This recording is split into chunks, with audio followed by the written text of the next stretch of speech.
So good afternoon, everyone. I hope my slides are visible to all.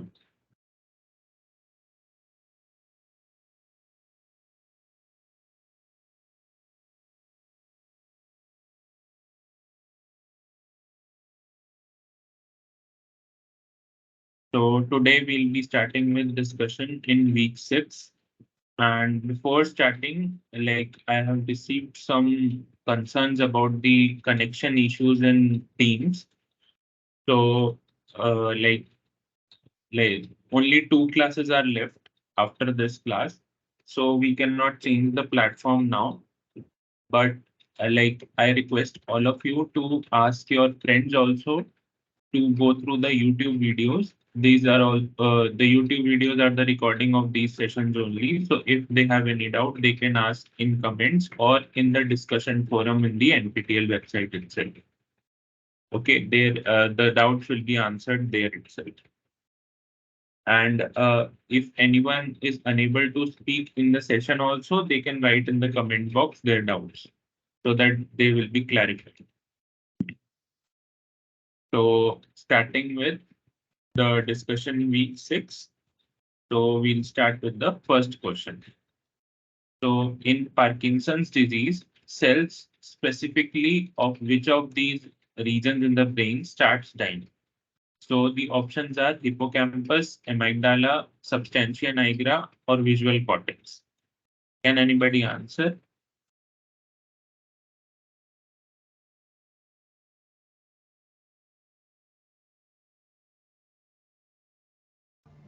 Hippocampus. Okay. Any more answers?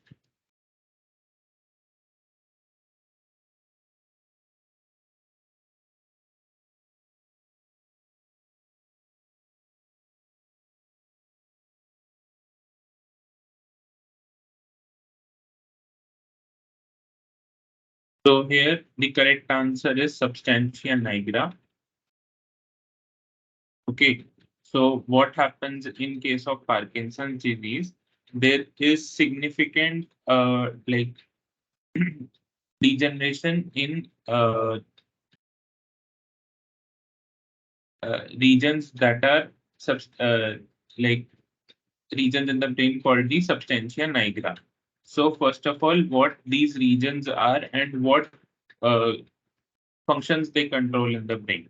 So these regions are present in the brain that controls the movement of the body. Okay, so different kinds of movements that are present in our body, being like we are moving our hand or we are running, we are walking. So all the movements are controlled by substantia nigra itself. And these have neurons that form dopamine.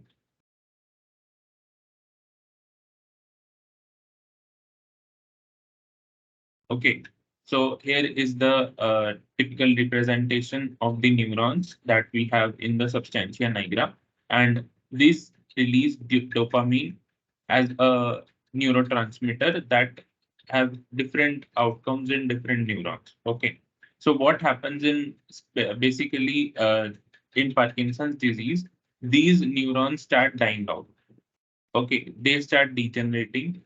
Because of this, dopamine release is significantly reduced, as you can see in the image also. So this is the normal neuron which releases high amount of dopamine when needed or when stimulated. And this in this case, the dopamine release is very much decreased. So this leads to the shakiness in hands, or the people suffering from Parkinson's disease, they start to stumble upon, they cannot walk properly, or any other movements in the body are significantly reduced. Okay, so this is the basic of the Parkinson's disease. Does anyone has any doubt?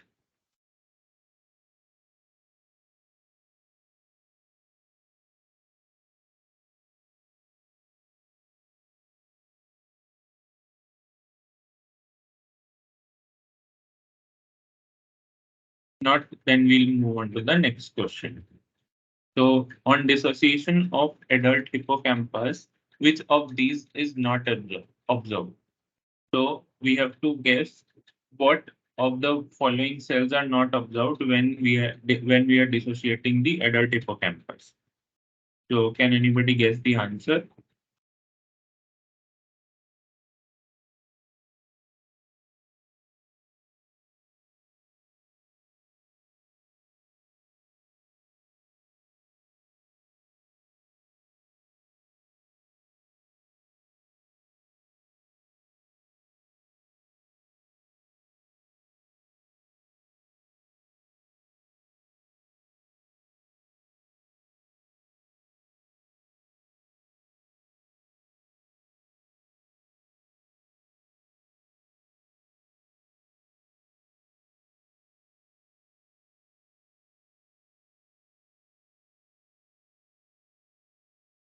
So here the correct answer is motor neuron, because as we have seen in the lectures also, in hippocampus, when we dissociate, we see pyramidal neurons, interneurons, and glial cells like oligodendrocytes and astroglita. Okay. Motor neurons are basically present in the PNS. So we'll not observe any motor neurons in hippocampus. Okay. So this is the answer. Now let's move on to the next question. So, which of these is used for myelination of central nervous system? Pyramidal neurons, oligodendrocytes, Schwann cells, or motor neurons? Can anybody answer? Oligodendrocytes. Okay. Any more answers?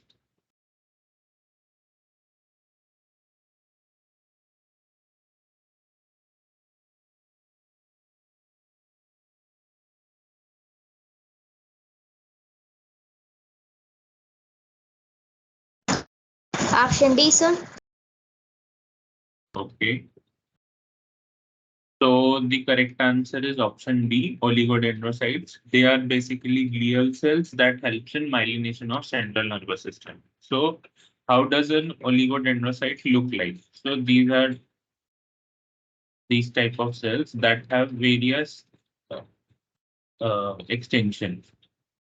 Okay, like this. And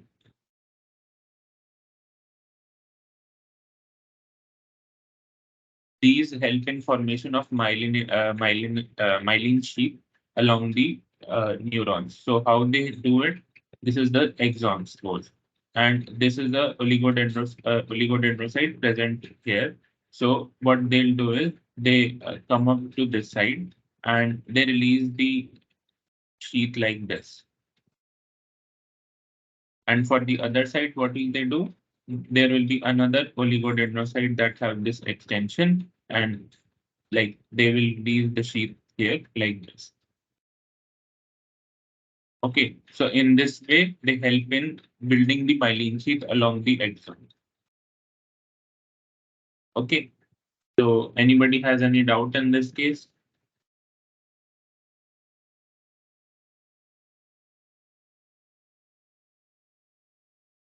If not, then we'll move on to the next question. So, like the similar question, which of these is used for myelination of peripheral nervous system? So, what can be the answer? Schwann cells. Okay, any more guesses?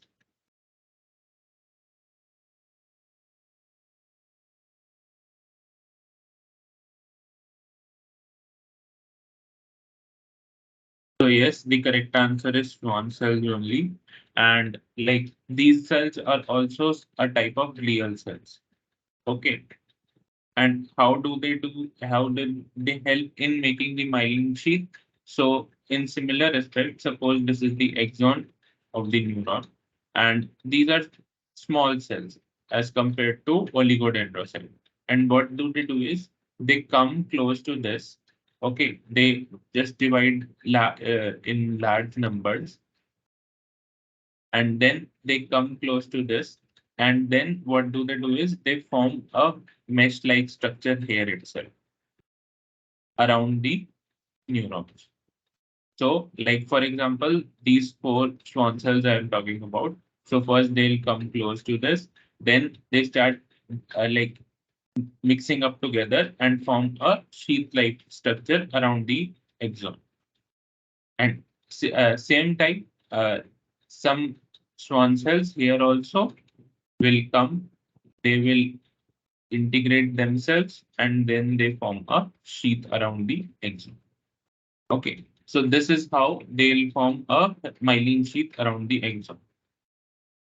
Okay, so anybody has any doubt in this?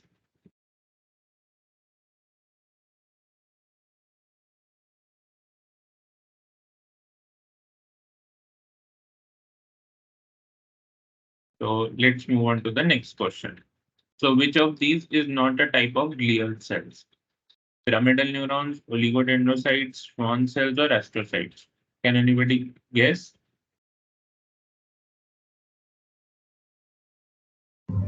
Pyramidal neurons. Okay, any more answers?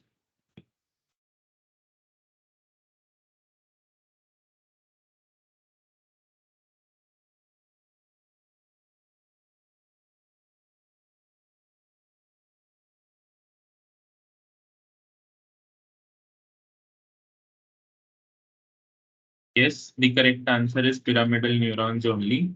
So the rest, all three are glial cells. Specifically, oligodendrocytes and astrocytes are present in the central nervous system, and Schwann cells are present in the PNS. Okay, so here comes the microglia cells that are present in different type in different areas. So they have different functions corresponding to the area they are present in. So talking about the central nervous system, what will happen? So it has two types of glial cells. First is macroglia and the other is microglia. Okay. So macroglia consist of astrocytes, oligodendrocytes, and NG2 glia. So astrocytes basically helps in CNS homeostasis. That is, it maintains and the structure of neurons. Okay, and uh, it helps in removal of the degenerating neurons also. And the second one is oligodendrocytes. As we discussed, it helps in myelination as well as it supports the axon. It supports the structure of the axon also. And N2, NG2 glia, these are precursors of the oligodendrocyte. So whenever the oligodendrocyte degenerate or they are lower in number, so these cells will start increasing the number of oligodendrocytes. So they act as a precursor of oligodendrocyte. And talking about the microglia, these are the tissue macrophages. Okay, so immune cells of CNS. So these are tissue macrophages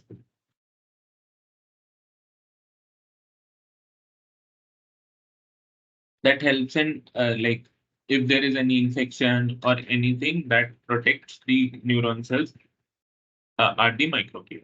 Okay, now talking about the peripheral nervous system. So like peripheral nervous system has many types of glial cells. First talking about the Schwann cells. So they basically like oligodendrocytes in CNS. They are the myelinating cells in PNS. So they helps in myelination and like oligodendrocytes, it also supports the axons. Now we have satellite glial cells. So these are the cells that support the ganglion cells or the ganglion in the spinal cord. Okay. And then we have olfactory ensheathing glia. These are the cells that helps in regenerating the olfactory neurons. Okay, so as the name suggests, so these helps in olfactory regeneration of the neurons. And then we have enteric glia. So enteric means it will be present in the small intestine. So intestine word comes from the enteric, and these cells will help in the new protecting the neurons of the enteric region.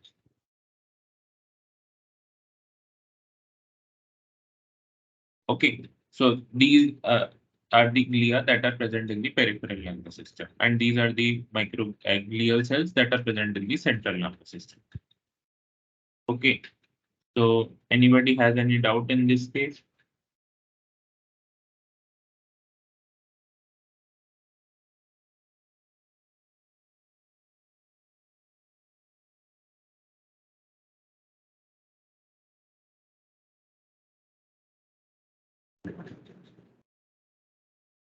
If not, then we'll move on to the next question.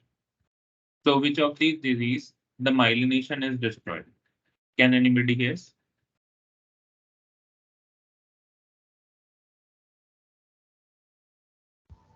Multiple sclerosis. Option D. Okay. Any more answers?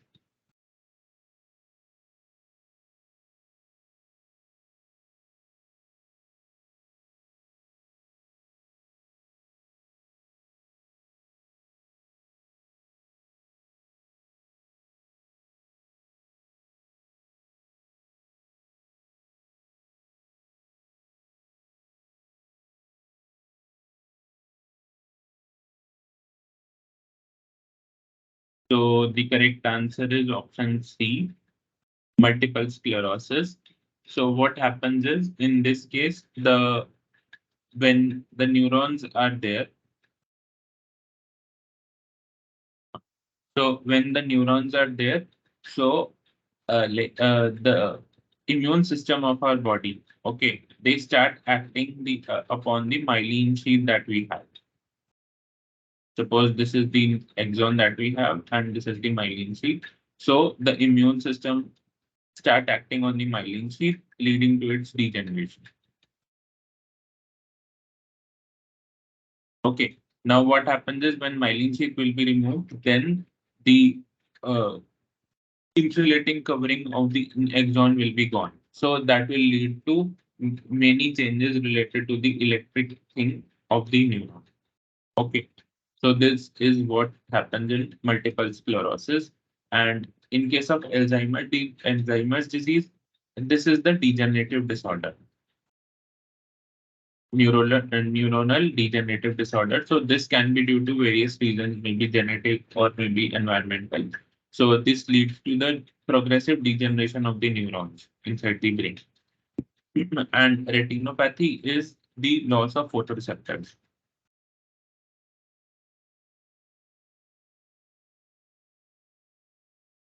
or specifically neurons of the retina.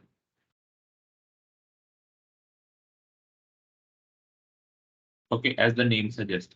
And Parkinson disease, we have studied just now that substantia nigra, neurons get degenerated. Okay, so this is the different neuronal diseases that we study. Okay, so now let's move on to the next question. So cytosine arabinoside is a compound that arrests which of the following processes? Can anybody guess?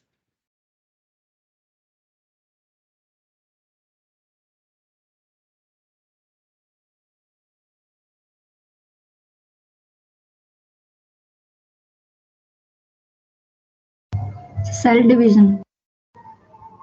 Okay, any more Option answers? B. Okay, any more answers?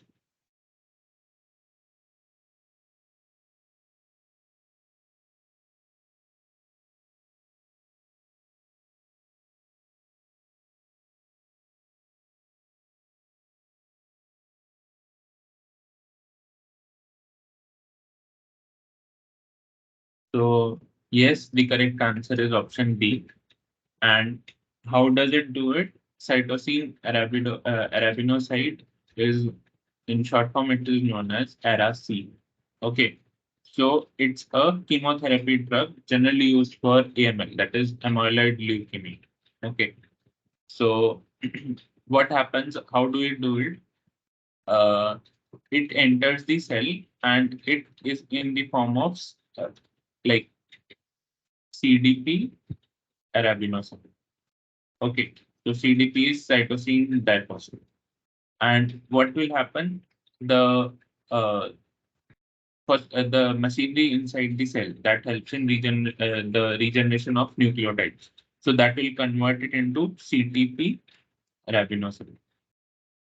Now, this CTP will be during cell division of the using the DNA polymerase. So this CTP is incorporated into the DNA that halts the cell replication synthesis or the DNA synthesis in the cell. So now what will happen? This leads to the uh, death of the cell. Okay, so this is how this cytosine arabinocyte helps in the stopping the cell division. Okay, so anybody has any doubt in this question?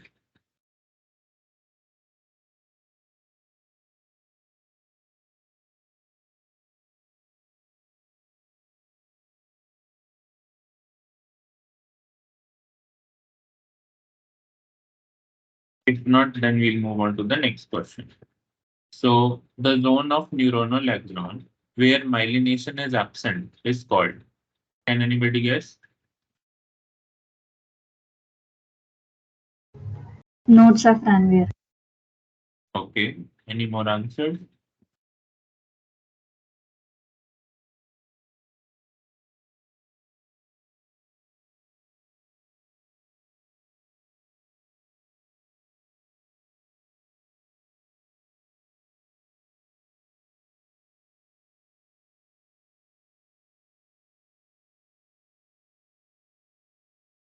So yes, the correct answer is option C, nodes of Ranvier, and where they are present. So consider this as an exon. Okay, and this is the myelin sheath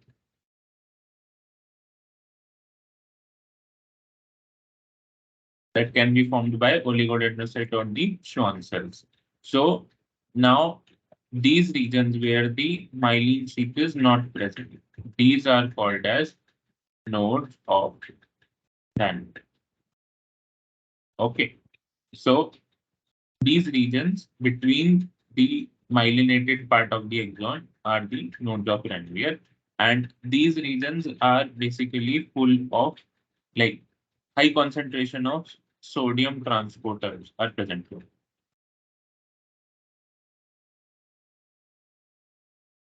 Okay, that help in quick delivery of the impulse from these regions.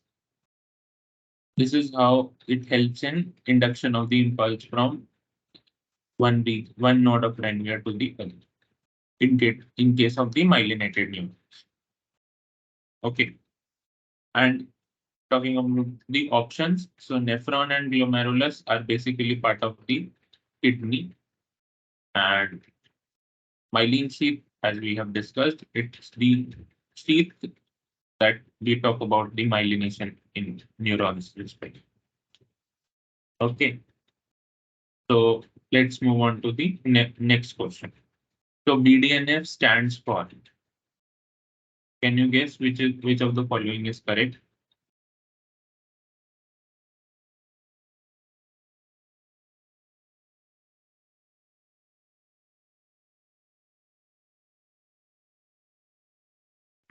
Option C. Okay, any more answers?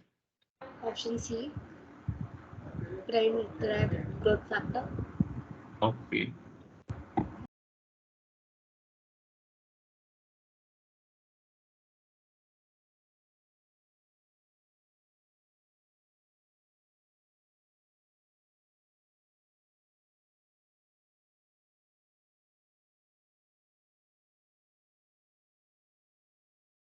So yes, the correct answer is option C.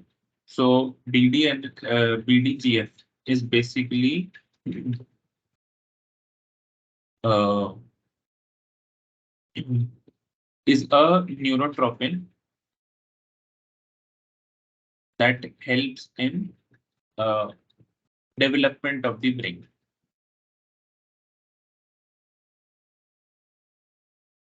So it is secreted by different neuronal parts in different developmental stages of the brain. and it helps in development of the brain. It is basically as a function if we talk about it is a mitogen that helps in mitosis of the cells. Okay, so this is for the BDNF. Now going to the next question. So which of the following is a marker of glial cells? Can anybody guess?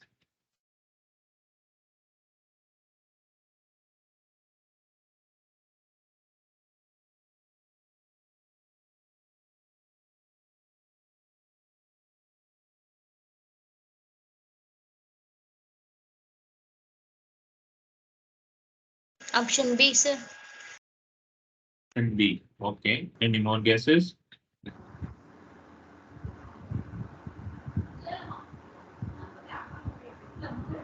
Option C. Okay. Any more answers?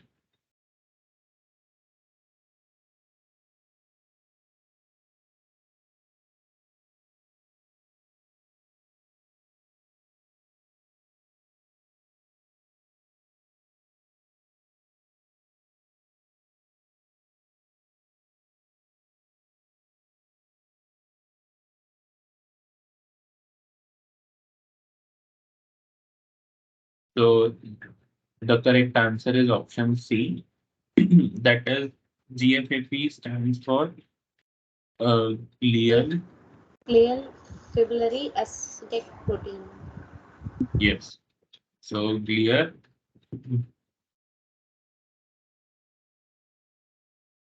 This is seven.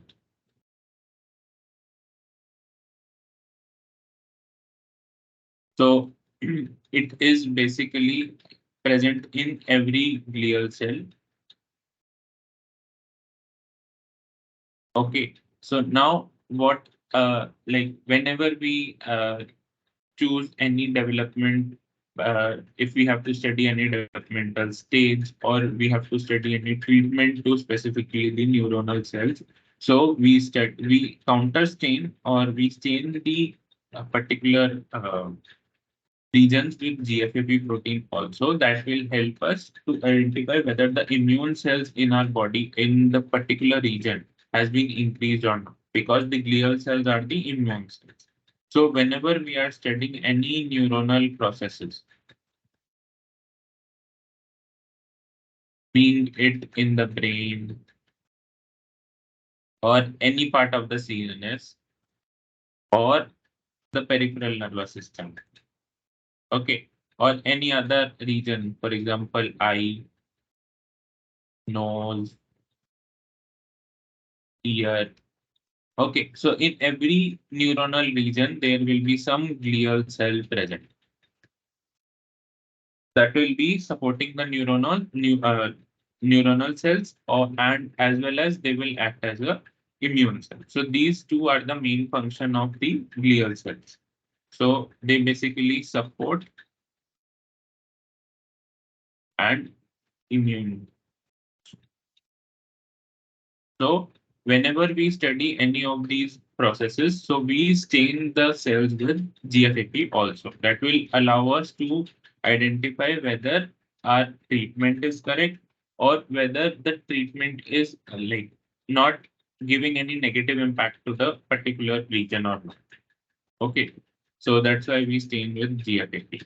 Now, if we talk about I islet, this is a marker for sensory neurons. Okay, so it helps in identifying the differentiated sensory neuron. And talking about new N, this is the marker present in every neuron. So this is a marker of neuron. Okay, so new N is a nuclear neuronal protein.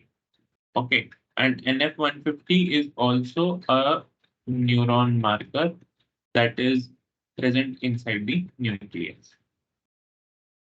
Okay, so these are the different markers that we use for different reasons in studying the neuronal system.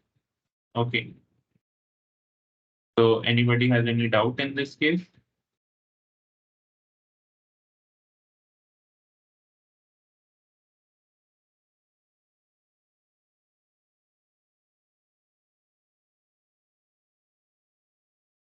So if not, then we'll move on to the next question.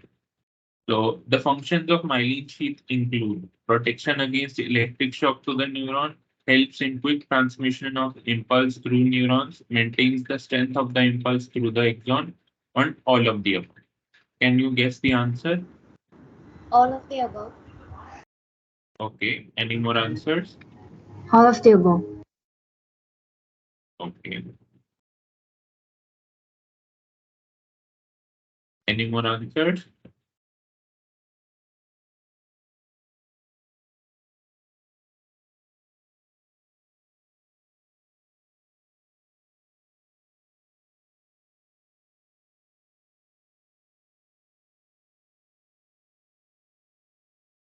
So yes, the correct answer is option D. That is all of the above. So, like as we have discussed before, also myelin sheath is basically a lipid sheath. Okay, so it helps in because if there is any electric thing going in the body, there will be something that like prevents the electric shock to the body. So myelin sheath is one of them. Then having myelin sheath will have a added advantage to the neurons that the transmission of impulse is quick. Okay, and second is like the third is it maintains the strength of the impulse when it's passing through the axon. Okay, so these are the following functions of the myelin sheath that we studied. Okay, so has anybody doubt in this question?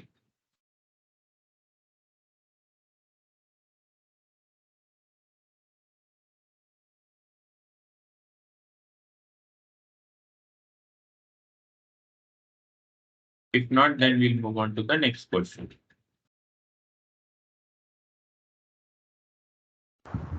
So, what can be the correct statement about the myelin sheath composition?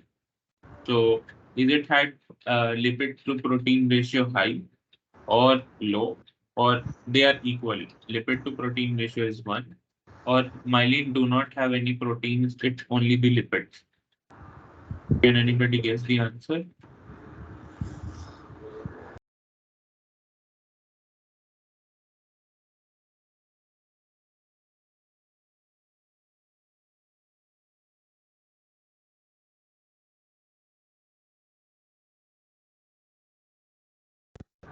Lipid proteins is low. Okay. Any more answers?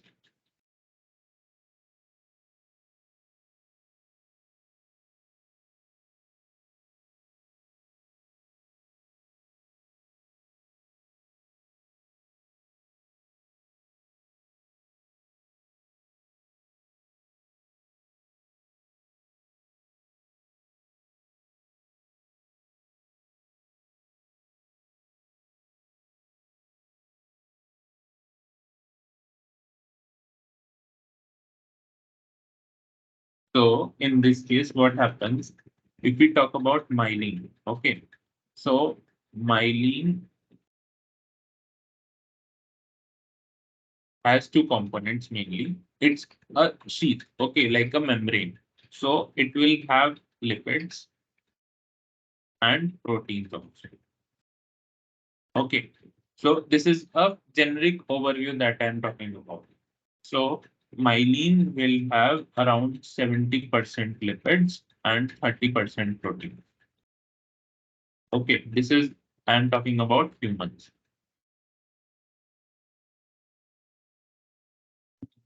Okay, why it has more amount of lipids? Because it's an insulating layer.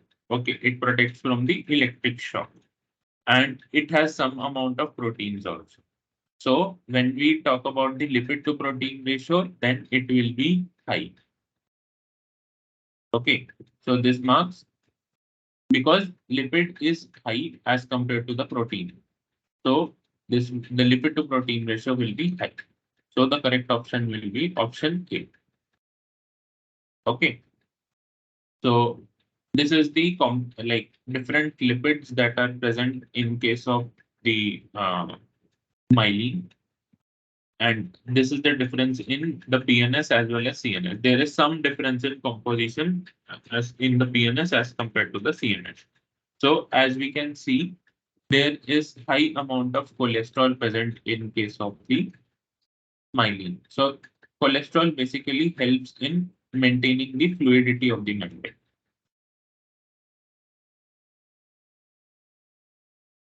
Okay. Now these are the rest of the lipids that are present, being phospholipid, glycolipid, cerebrosides, and all other things. Okay, that varies from region to region where the neuron is present. Okay.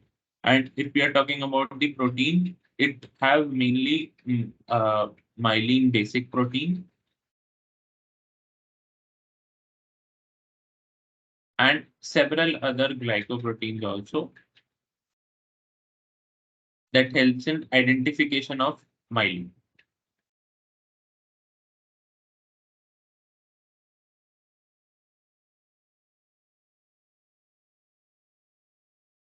Okay, so this is the different composition of lipids and proteins that we have in case of myelin, and this composition varies from organism to organism. This will be different for humans, different for rat, different for any other organ. Okay, so this is the case. Uh, you can ask if any doubt is there.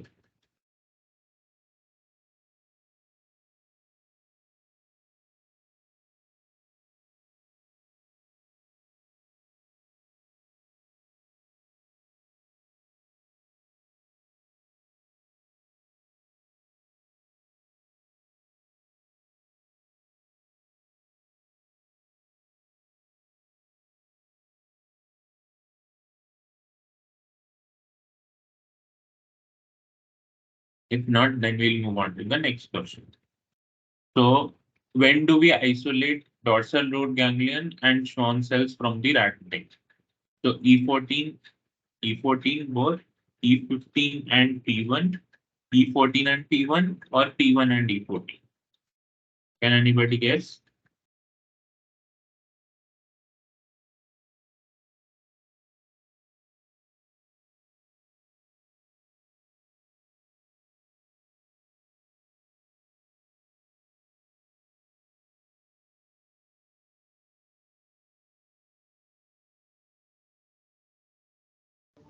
Option D. Option B. Okay. Any more answers? D, sir, D. D. Okay. Any more answers?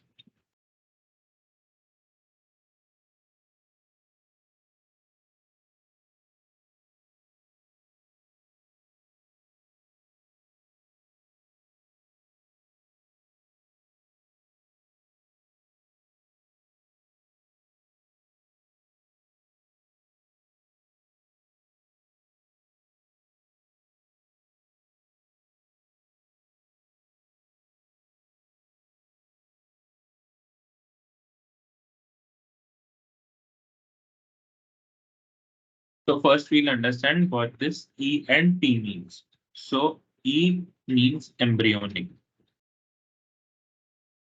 and P means postnatal. Okay, so let's consider about rat only. So the rat pregnancy period is around from 23 days. So from the like formation of embryo to birth is 23 days. So whenever we are talking about this part, when the baby is in the womb of the mother, then we'll count those days as E1 to E23. Okay, because the baby is in the womb, is in the inside the mother. So that is why we'll consider it as embryonic. Okay. After 23 days, so it will give birth. So from birth, we'll count it as P1. So after birth, it will be postnatal day 1. So then it will go on till P42 and so on and so forth. So after birth, we'll always count the day from starting from P1 to as much we can go forward. Okay. And when it's in the embryonic stage, then we'll count as a E1 to E23. Okay, so this is the nomenclature that we use.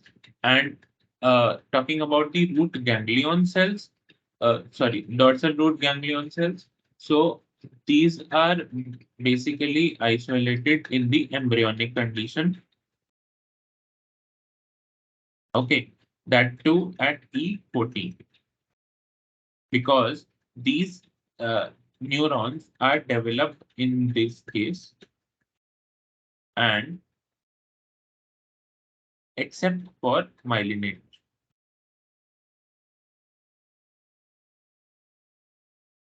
Okay. And if we are talking about Schwann cells, so when will we isolate? We generally isolate in P1 to P7. Okay, so it will be isolated after birth. So what will happen? Like there are one more reason for this kind of arrangement, because first the neuron develops. Okay, then the number of Schwann cells increases around us. So then the myelination start happening around from starting from around E17 to E23. Okay, so this is the time when myelination occurs, and during this time, the number of Schwann cells also increases.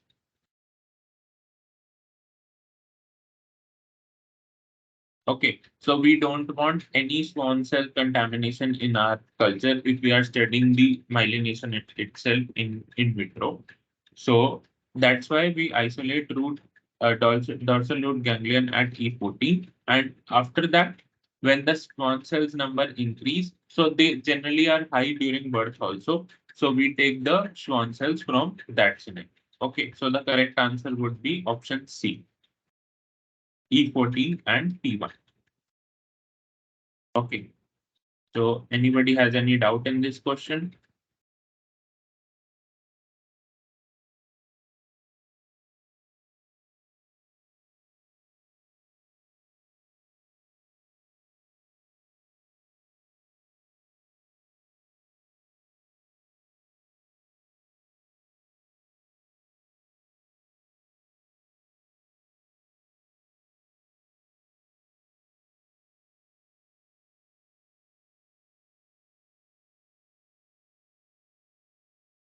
If not, then we'll move on to the next question. So you are checking in vitro myelination on neurons. So how can we check whether the myelination is happening in the neuron or not? So can anybody guess?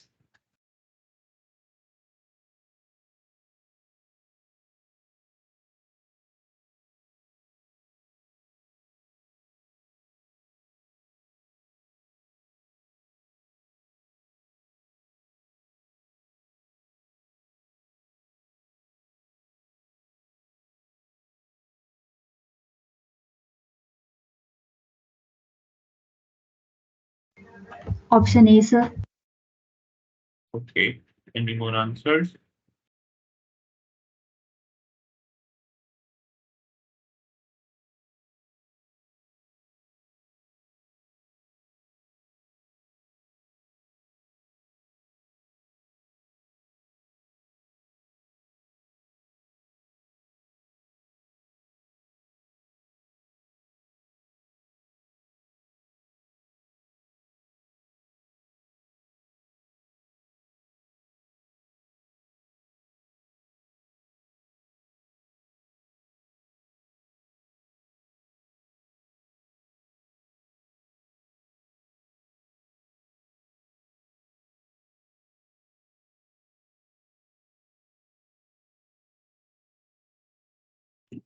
So yes, we can check the myelination using the conduction velocity, because if we see, so when myelination will be there, the conduction velocity will also be there, and it will be high as compared to the non-myelinated neurons. Now, if we talk about the antibody staining against myelin basic protein, so as we know that Schwann cell will have myelin basic protein also. Okay. and as well as the myelin sheet will also have MBP. So this will stain both of the layers, and it will be difficult for us to know where the myelin is present. Okay. So for that, we have to counter stain the exon layer also. So we stain the exon as well as the MBP. So with different antibodies, of course. So there will be marker of exon also that will help us. Like for example, if we stain it with blue color, and if these will be stained with red color, so then we can identify, okay, the myelination is happening or not. Okay. But if we stain with only my MVP, then we'll not be able to understand where the myelination is occurring. Okay. So there can be two ways, by checking the conduction velocity and by staining both with the exon as well as the myelin basically. Okay. So more than one option is correct. So anybody has any doubt in this question?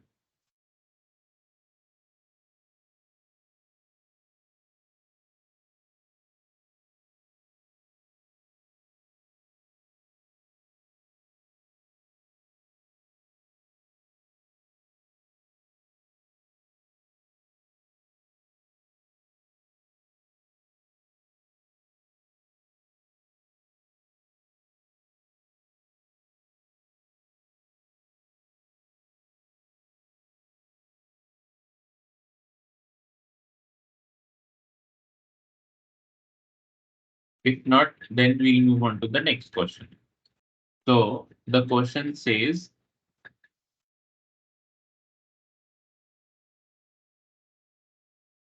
that you are co-culturing Schwann cells with PNS neurons or the peripheral neurons to study myelination. Okay. So you have three conditions kept here. Schwann cells to neuron ratio is high.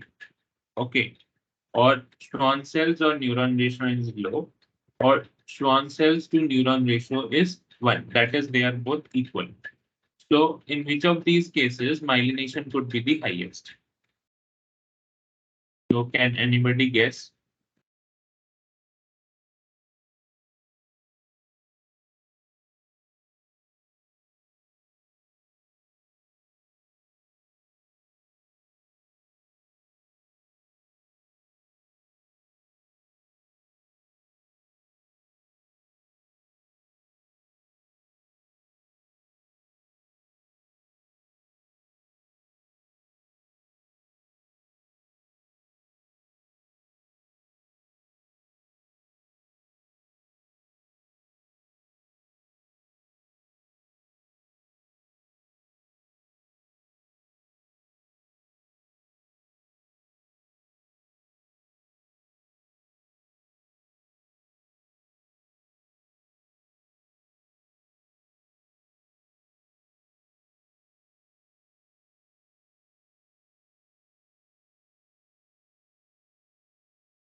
So as we have discussed before also, during isolation of the PNS neurons and the Schwann cells. So what we'll do is, like, what happens during development. So first the neuron develops, and after that, like, then only we can isolate it at E14. After that, Schwann cells increase in number, and then the myelination happens. Okay. So for that, we have to have high number of Schwann cells for myelination because they help in myelination. And these cells are wrapped around the axon that we see. Okay. So if we want to replicate this condition in vitro, then same scenario has to be applied there also. So when we grow the cells in vitro conditions in cell culture plate, so first we allow the neuronal cells to grow.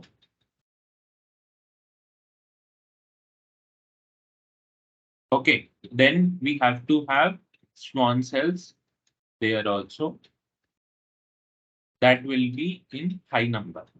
Okay, so the Schwann cell to neuron ratio will be high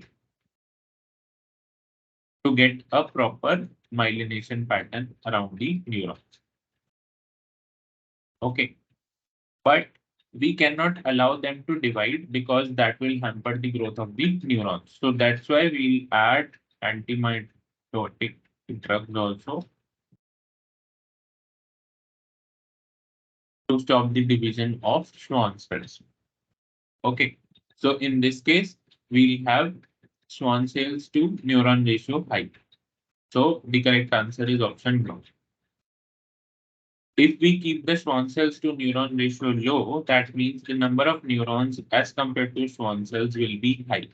So that will lead to improper myelination around the neurons. And same is the case with the this thing when the ratio is equal. So in that case, the myelination will be more or less as compared to the other two cases. Okay. So anybody has any doubt in this case?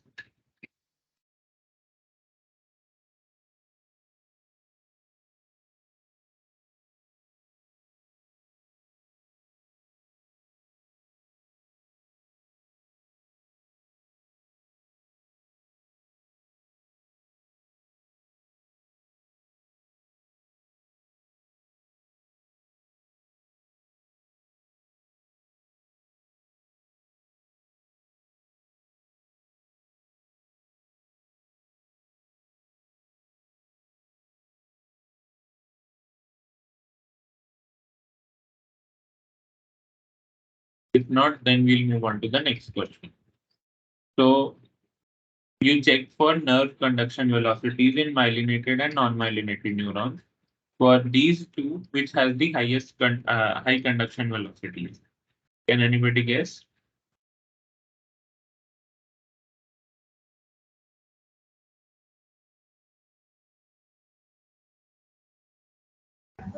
In myelinated neurons, Okay. Any more answers?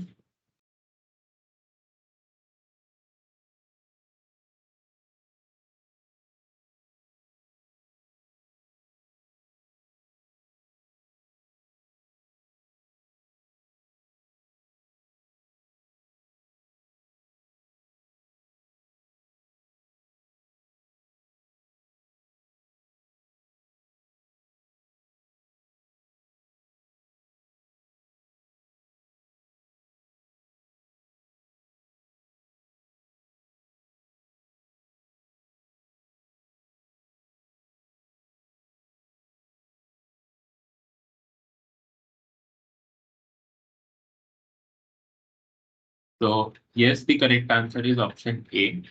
And here is the explanation. So when we talk about the myelinated neurons, so suppose this is the axon, this is the cell body, and this is the dendrites that we see. Okay. So the signal comes from dendrites to the axon, and this is the synapse. Okay. So this passes to the other neurons. Now, when we have a myelinated neuron,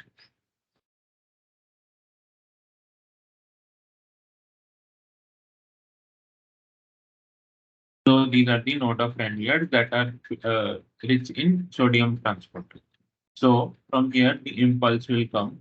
And as you know, that the action potential that we talk about is the play of different ions transported across different transporters. So what will happen when the action potential come here, then it cannot transfer this part of the region because it is insulated by the myelin sheath.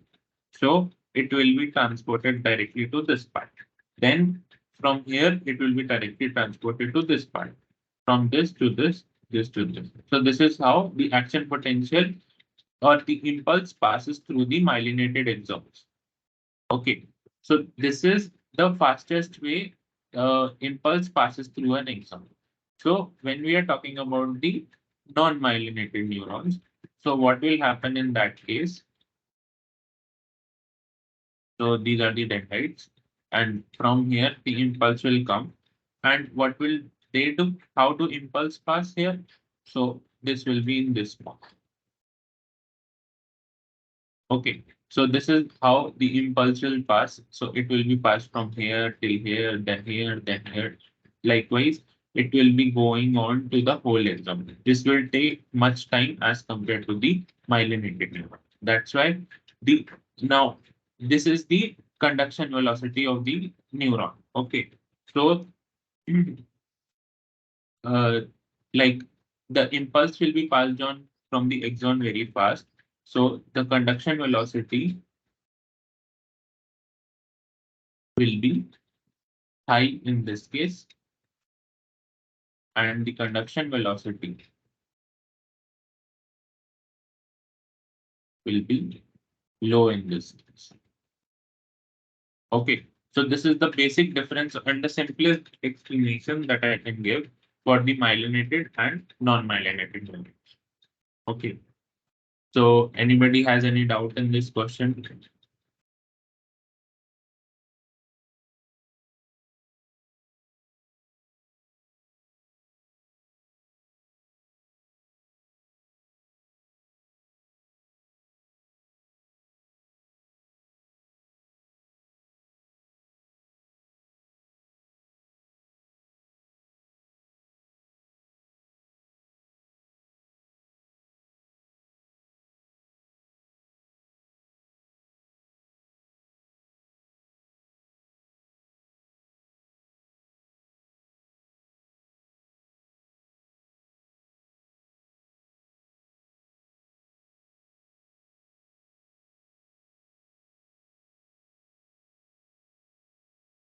So if not, then we'll move on to the next question. So you are isolated different types of neuronal cells from hippocampus and ran an optiprep column density gradient centrifugation for separation. What will be the correct statement of the following? So microglia will be present in the highest density. Pyramidal neurons will be present in the lowest density of the optic. Interneurons will be present in highest density, or pyramidal neurons will be present in highest density. Can anybody guess?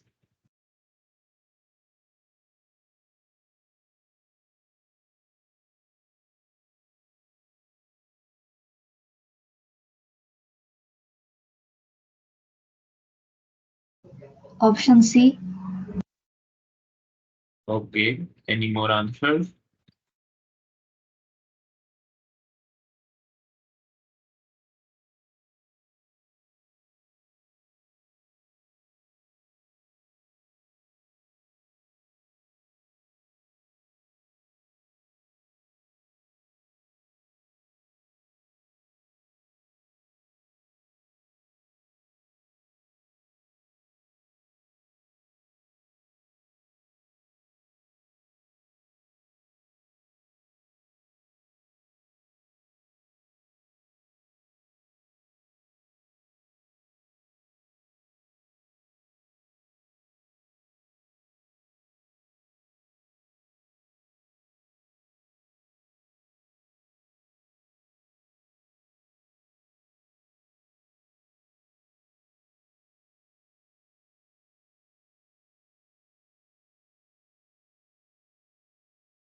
So if you have to answer these type of questions, you must like write down what are the components that will be obtained and at what region they will be separated out in a density gradient. So when we talk about hippocampus, okay. So when we isolate the different things, so what will be the things? First will be pyramidal neurons, okay, interneurons, then oligodendrocytes,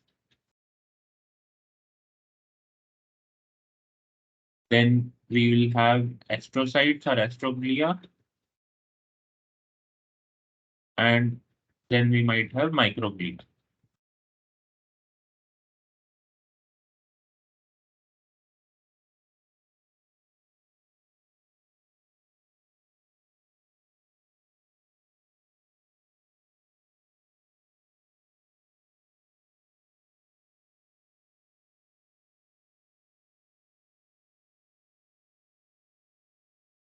Okay. So what will happen in this case if we take the size of the neuron? So it will be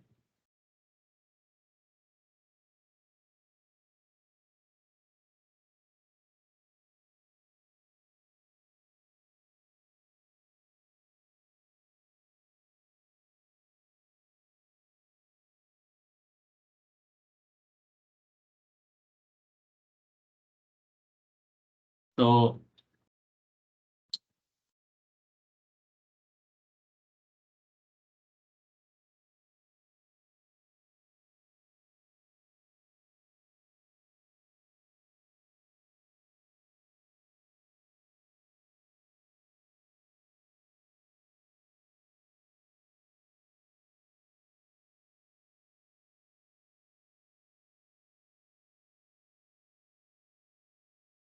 sorry guys, there is some issue with the pen. Just a second. So yes, uh, if we talk about the pyramidal neurons, without when we'll dissociate this from the structure, so what will happen? There will be loss of dendrites and axons. So this will be like this with the nucleus. Okay. So talking about the interneurons, this will be in less size as compared to this one, smaller than the pyramidal neurons. And then we talk about the oligodendrocytes. This will be the size of this. Same is the astroglia cells. And microglia cells that we have will be the smallest size. Okay. So now if we talk about the density gradient centrifugation, so this will be mass to volume ratio of the cells. Okay, so this will have the highest density as compared to the other regions or other cells of the hippocampus. Okay, so if we set up a density gradient centrifugation of particularly separating this using OptiPrep, so what do we do is we have to have a density gradient at different layers. That is different density at different layers. Okay, so this will be the low.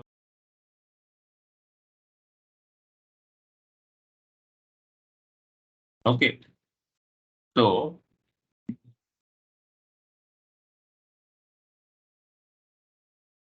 how do we fill it? So we can do two things. Either we can fill it in descending order. So first this layer, then this. So that the first layer, that is the lowest density, will appear on the upper side, and the highest density will appear on the lowest side.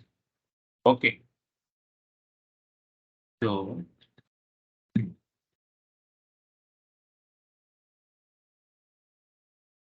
just a second, guys. There is some issue.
So is my slide visible now? Yes, sir. Okay. So where were we? We made the density gradient using optic rep. So what we do is we generally prepare the density like this. For example, if we have to put the lowest density first, then we put the density lowest one below, then the highest one. Okay. So first we put the lowest one, then we put D2 has more density than D1. Then we put D3 that has more density than D2 itself. So likewise, we put the lower density first, then at last we put the highest density so that it will get settled down easily. And the lower densities will move upward while we are adding the higher densities. Okay, so this is how we make the density gradient basically for optic belt. So now on top of it, we'll add the cell suspension. And as we know, the pyramidal neurons will have the highest density. So they will be collected somewhere around here. Okay, because it has the highest density. And as compared to the other neuronal cells that will become, if they have the lowest density, then it will be somewhere around here. And with the intermediate densities, for example, oligodendrocyte and astroglia, they will be in the middle, somewhere around here. Okay, so the pyramidal uh, neurons will be present in the highest density. Okay. So anybody has any doubt in this question?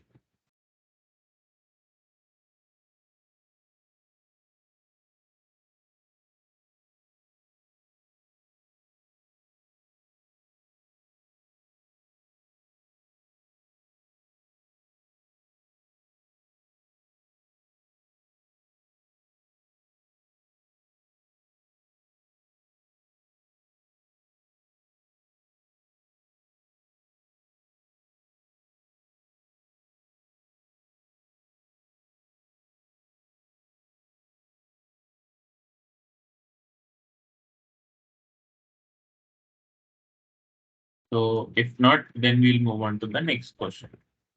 So pyramidal neurons can be isolated from a mixture using specific cell markers like these are the markers given for different cells.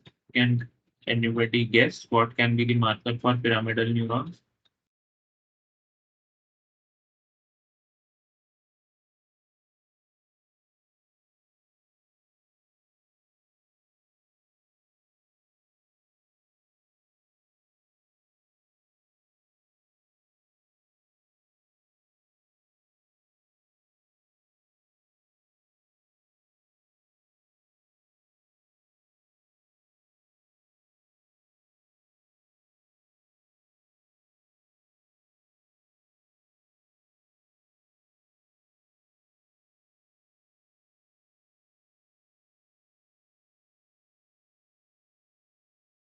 So what happens? Like the correct answer is all of the above. So there are many more markers for pyramidal neurons, but basically these three are used for specifically identifying pyramidal neurons. Okay, so this is calmodulin protein. Okay, that is basically a chaperonic protein present in endoplasmic reticulum. This is a transcription factor with which have a homeodomain, sorry, homeobox. And this is also a characteristic feature of every pyramidal neuron that we have. And this is a receptor that helps in, this is glutamate receptor basically. So it is a signaling receptor that is specifically present on pyramidal neurons. So these three and many more other specific markers can be used for identifying pyramidal neurons in the body. Okay, so this marks the end of today's presentation. If you have any doubts in the presentation or in this week's discussion, you can ask.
So if no one has any doubt, so we'll close the session for today. Thank you guys for your patience.